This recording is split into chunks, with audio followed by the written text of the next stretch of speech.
मारिया हज़रत शाह अब्दुल लतीफ़ भुट्टाई जो बेत ॿुधायो। दामू पेरे तोड़े लख लगन अंगिर अंगूठी न मुड़े चिकू पेर अचनन विंदे दा प्रियन जुदी जात न ताड़ी जायो मारिया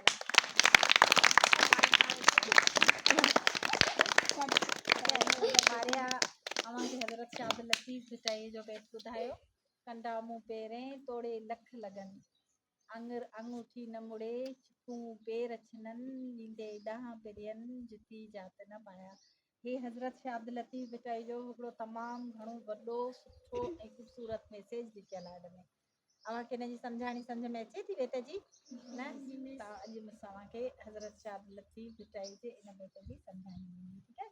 त जेको शाइर चवे थो त कंडा मूं पेरे तोड़े लख लगन, ही सुर ससुईअ जो बेत आहे जेको ससुईअ पंहिंजे पुनूअ जे लाइ पढ़ियो आहे। ऐं पाण मूंखे जेका हिन जी सम्झाणी ॾींदसि त जेको पाण इल्म जी राह में हली रहिया आहियूं, पाण इल्मु हासिल करे रहिया आहियूं, हालांकि पाण सभु ग़रीब मज़दूरनि जा ॿार आहियूं, हिते तव्हां जेके बि वेठा आहियो त उन बेत जी जेका सम्झाणी पंहिंजे लाइ इहो थी चवे त जेका इल्म जी राह आहे, जेको तव्हां इल्म जी राह ते हली रहिया आहियो, जेको ज़िंदगीअ में तव्हांजो ॾुखियो मां ॾुखियो सफ़र आहे, उन में चाहे तव्हांखे केतिरा बि चैलेंज अचनि, केतिरियूं बि मुश्किलातूं अचनि, सभिनीनि मुश्किलातुनि खे असांखे मुंहुं ॾियणो आहे।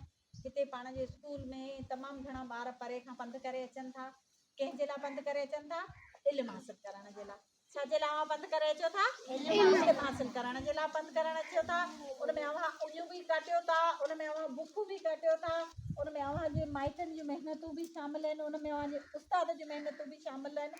त सेम इहो जेको बेत आहे हज़रत शाह अब्दुल लतीफ़ भुट्टाई जो, उहो बि इहा ई हिकिड़ी सम्झाणी ॾिए थो त कंडा मूं पेरें तोड़े लख लगन आंगर आंगूठी न मुड़े छिपूं पेर छिननि वींदे ॾांहुं पिरियन जुती जात न पाया।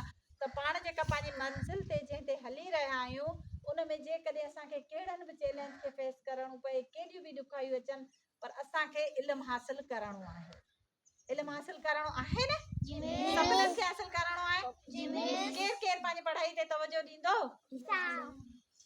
केरु केरु वॾो थी सुठो वॾो माण्हू थींदो मुंहिंजे स्कूल जो स्टूडेंट?